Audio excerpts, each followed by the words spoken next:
Crime Cafe, your podcasting source of great crime, suspense, and thriller writing. I'm your host, Debbi Mack. Before I bring on my guest, I'll just remind you that the Crime Cafe has 2 ebooks for sale, the 9-book box set and the short story anthology. You can find the buy links for both on my website, debbimack.com, under the Crime Cafe link. You can also get a free copy of either book if you become a Patreon supporter. You'll get that and much more if you support the podcast on Patreon, along with our eternal gratitude for doing so. But first, let me put in a good word for Blueberry Podcasting. I'm a Blueberry affiliate, but that's not the only reason I'm telling you this.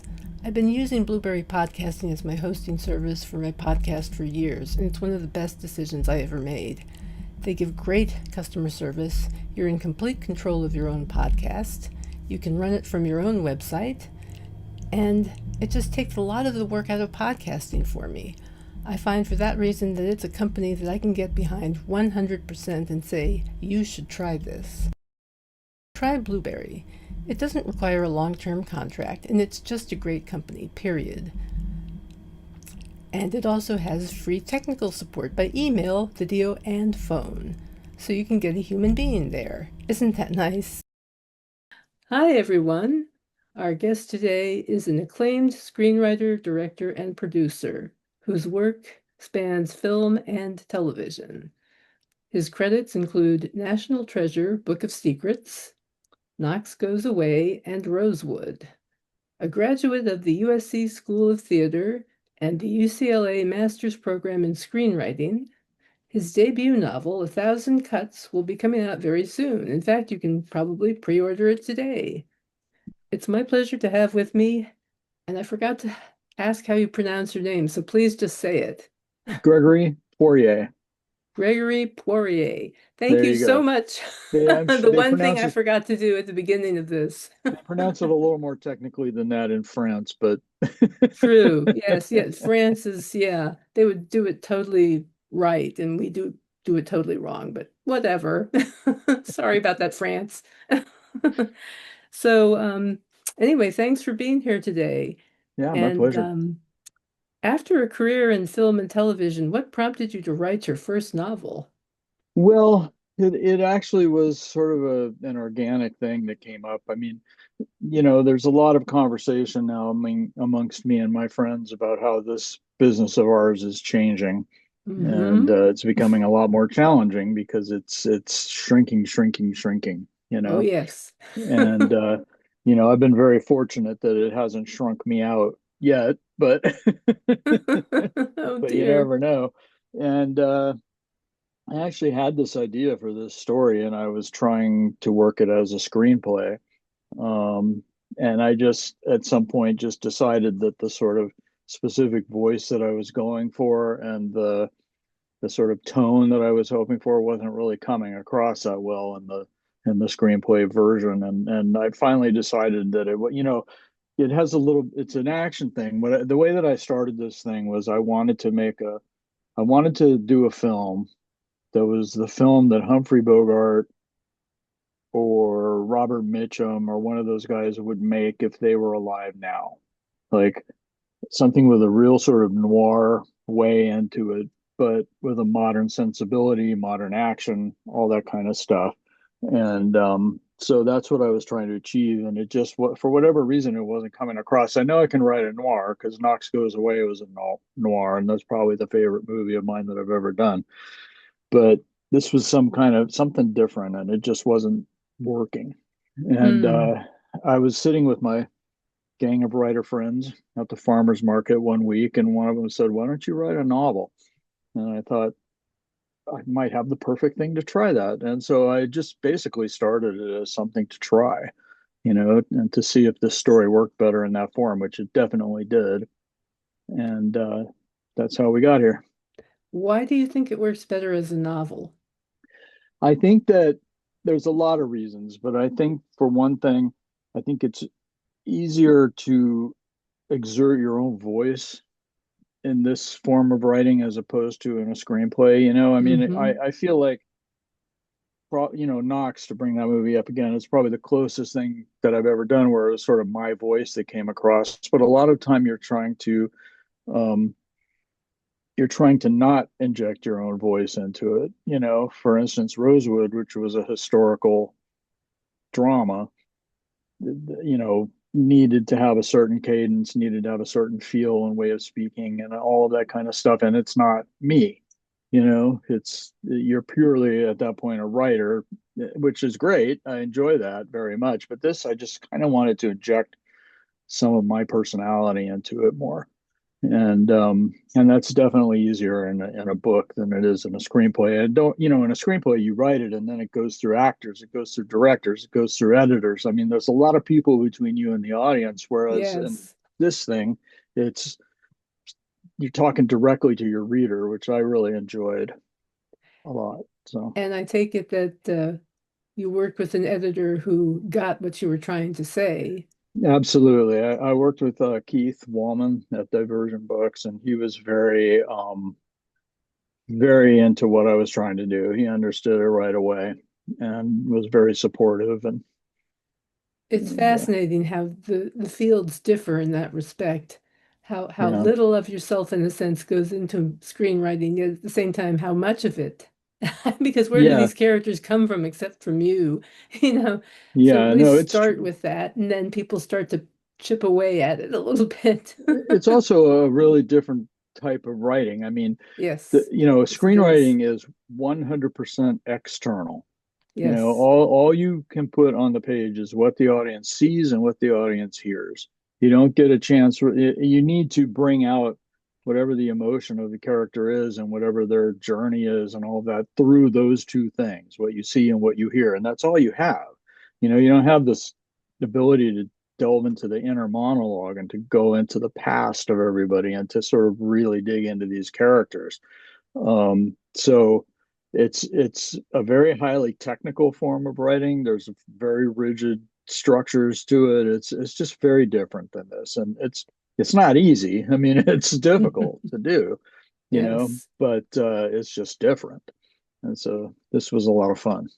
That is a very good point. I'm so glad you said that because that's one of the things that I emphasize when I talk to people about screenwriting, about how different it is. Yeah, it's a Similar but completely different. it's a I the analogy I sort of use is that I've been an electrician for 35 years and I've been gathering all these electrician tools, and now I'm trying to take all the tools that I've gathered and do some plumbing. You know, it's Exactly. it's still, you're still trying to do something practical, but it's a completely different form and you need different tools, you know. And you hope there isn't a leak in your pipe somewhere. Yeah. Somebody's going to point that out to you. Let's see. What attracted you to the spy genre? Um, I love spy it's novels. interesting because this is a little bit spy genre, but it's also what it's really about is about a bunch of ex-spies. So it's about a lot of people that have a lot of skills that they developed when they were working for the CIA that are now out of that world and are trying to figure out ways to use the things that they know how to do in a different way, which is why, like, when we meet our main character, Max Starkey, he's working as what I call a recovery man for the mob, basically. Because he's, if they lose something or something gets stolen from them or whatever, he goes and he gets it back, you know? And it's like the only thing he was able to find in civilian life were the things that he learned how to do in the CIA were of use to him, you know? So I do like the spy genre, and I do like those kind of books, but this is really like a post-spy drama more, and at the same Yeah. time, the other couple, I guess you would call them the antagonists in the book, are the same thing. They're people he knows from his past, but they're also out and they're using their contacts and their skills and all that kind of stuff to make a very, very good living doing highly questionable things. And so Did that's, you I'm did you sorry. have I'm sorry, I was just going to say, did you have to do a lot of research on the subject? I did. And a lot of the research that I did, um, years earlier for other things, like I've been writing for a long time. I've been a screenwriter for 35 years, and like every screenwriter, I have a lot of projects that came and went and never got made and that kind of thing. But I've been to Langley, I've met all these people, I've done all this stuff in my career over the years in research for other projects and stuff. So I didn't have to really dig into that stuff too much. I know how Langley works. I know what the building looks like inside. I know I have all that stuff. But I did do a lot of research in terms of locations and um, tech stuff, like the things that I wanted to use in the book. What I don't know what you would call it, guns and hotels or whatever. you know, just there's I did do a lot of heavy duty research into that kind of stuff, and I like to be as realistic as possible in terms of it's going to take this long to get from here to here, and it's going to, these are the things we're going to encounter on the way, and that kind of stuff. I like to make it as grounded as possible because it's a bit of a fantastical story, but it takes place in the real world, Exactly. and yeah. Yeah. But How I do enjoy you, research. I like it. me too, yeah. It's Yeah. amazing what you find when you look. Well, that's my biggest problem with researching stuff is stopping. I know. It's like, oh my God, this actually happened somewhere? Ooh, Yeah. this is And I interesting. also, I've traveled a lot and I've traveled a lot in Southeast Asia, which is where the book is set. And so I was able to take a lot of experiences that I had down there and sort of incorporate them into the book in more dramatic ways than they happen to me, obviously. But, you know, Right, right. yeah. How do you how do you structure your writing time? Do you have a time for writing? Do you have a schedule that you write on? How do you balance Yes. it with your other For, projects? for the first 4 hours a day, I berate myself constantly that I'm not writing. That's the first step. I should try that. Maybe I'd be more relaxed. I walk around the house saying, I bet Stephen King is writing right now. But yeah, I tend to write about 5 hours, 4 to 5 hours a day. It is about my limit, really. Um, and I don't really do a page count. I don't put myself on that kind of thing unless I'm racing a deadline and say, okay, I have to do a chapter, I have to do two chapters or two scenes or whatever today.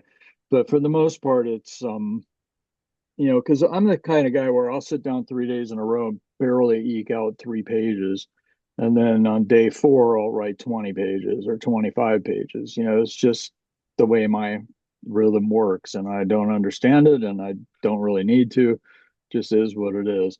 But I also go through, a couple weeks here and there where nothing comes out. And then in a week, I write a whole draft of something. It's just, I'm a very streaky writer, but I do try to sit down every afternoon for 4 or 5 hours and try to avoid playing bouncing balls and all that other fun stuff. But Exactly. so Yeah. I need that though. I need a structure like that. I'm also like I have this nice spot here where you see me sitting right now, but I also write really well out in the world and even in busy places. Like I'm that cliche guy that likes to write in Starbucks. I like to write at our local library branch. I write really well in hotel lobbies and on airplanes, and I'm just I don't know. It's almost like how if you want a toddler to fall asleep, you take them to a really busy restaurant and they sort of get overwhelmed and fall asleep. I think that's kind of the same thing Hmm. with me. Like if I go somewhere that's busy, it almost like I have to shut everything out and it zones me in on what I'm working on. So That's interesting. yeah, Hmm. I've never been one to write out, in coffee shops and things like that. So I always find it interesting when people do enjoy that. Kind of like, yeah. oh I mean, wow. I also my wife and I we raised four kids who are all adults now. So sometimes the coffee shop is quieter than the house. You know? There's that. Our house is pretty quiet, I have to say that. Unless, of course, my husband is listening to loud music, but that's okay. Loud music I can Can deal you with. can you write with music on? Uh, as long as it's not too loud. I mean, if it's Yeah, on in the background or something, like if I somebody's tend listening to TV, I don't I t care. yeah, I tend to make um I guess you don't call them mixtapes anymore. I don't know what you call them now, but playlists, I guess, Playlist, where, yeah. for things that I'm working on, and then I'll listen to them, but not while I'm writing. I'll listen to them in the car or, while I'm puttering around, Yeah, and they sort of get you in the mood. exactly. Yeah. Because sometimes when you hear music when you're writing, it's just a little too much stimulation or something. Too Yeah, and many I get things caught up going in the on. lyrics, and then I look down, I go, oh, I Exactly. just wrote "Welcome to the Hotel California." What the heck? Where did Is it? that come from? Yeah. So, is there a writer who has most inspired you as a writer? Oh boy. Um, well, it depends on which kind of writing you're talking about. Screenwriting would be different than I'm a huge fan of guys like Preston Sturgis, Hmm. people like that. But in terms of books, I read so many books and I read so many different kinds of books. I'll read anything, honestly. Hmm. Right now, this is sort of a guilty little secret thing to say. I never read any of the Ayn Rand books, so right now I'm reading The Fountainhead for the first time at Oh my my God. age. But just because I thought, oh, that's something I probably should read at some point before I kick the Yeah, bucket, I don't she know. was an interesting person. Yeah, boy, oh boy, interesting writer too. But Yes. the stuff that I most enjoy reading, if I'm going to be 100% honest, is I love the Michael Connolly stuff. I love, Bosch and Lincoln Lawyer. I love anything by Karen Slaughter. Hmm. Um, I love the Elvis Cole books. I love Oh all yeah, those kind of things that are like fun to read. There, exactly. I mean, I'm enjoying this Fountainhead, but it does feel a little bit like some work I never got done, and I need to do it. It's it's an interesting read, but it's not as fun as reading. Well, she's very opinionated, was very opinionated. Yeah, I will say that. I'll definitely cleanse my palate with a Reacher book or something after Yeah, this. I suggest you do so. Yeah. Take yourself out of that mindset fast. Let's see. What advice would you give to anyone who's interested in a writing career? Well, it depends on which kind of writing career you're talking about. Um, if the advice might be slightly different for somebody who wants to go into screenwriting now. um but my advice always used to be that if you wanted to be a screenwriter, you had to do absolutely nothing else. Like, you just had my advice used to be, if you can see yourself doing something else, go do that, because unless this is the only thing you can see yourself doing, it's going to be a really hard life. you know you have it, and you're probably not going to become successful at it unless it's all you can think of doing. It's the one Hmm. thing that drives you. And I guess that's still true, but I think nowadays I would counsel people to be a little more um of an omnivore in terms of what they write. I think, like, part of the thing that was responsible for this book that I wrote was that nobody will make anything now that doesn't have IP, right? So I sort of thought, well, I'll make some IP, and Yeah. then somebody will make a movie or a TV show out of it. But I think that just writing this as a script and sending it out and trying to sell it would be really hard in today's market. So I would suggest just try writing all kinds of things.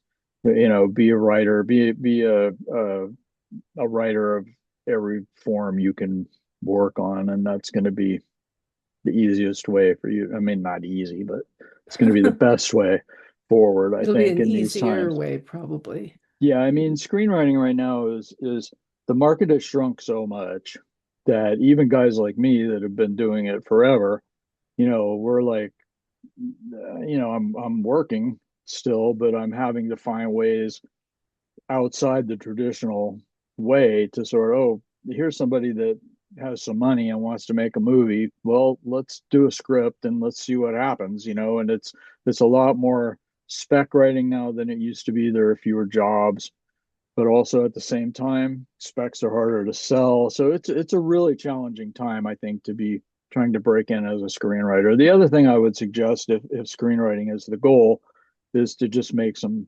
films, some small short films, and sort of showcase yourself. Um, you can also, if you can get short stories published, people are buying those to make Mm-hmm. films out of and TV shows out of. So that's a way also. Um, Absolutely. I would just say try to get a foothold in every way you can. That's the only thing now. It used to be just keep writing screenplays, and eventually you'll sell something. But I don't think that model really holds anymore I because, think you're right. you know, I would hate to be breaking in now. I'm sorry. I hope I don't discourage anybody by saying that, but it's tough right now. But that's a very honest and assessment that you gave, and I appreciate it very much because I think At people the need same to time, know there's about this. at the same time, there's nothing like it. A writing career is the greatest thing in the world. I've hated it every day and I've loved it every day, and it's fabulous. It's if you can get it going because it's really a wonderful way to live a life. Well, that's great. That's a wonderful thought. Thank you. I wanted to ask you something else on the subject of, oh, you mentioned IP. Talk for a second about the importance of IP. I'm always talking about this, and I never know if the message is really getting through. IP is kind of crucial now It to me. is very crucial. And part of the reason for that is that, the studios used to be run by people who love movies, right? Now it's run purely by business people. They're not movie fans. You go in there and try to reference some Clark Gable movie, and they'll look at you like you just came from Mars. They don't know what that is. It's it's a it's a completely different set of people buying now. The studios used to be run by people who got into the movie business because they love movies.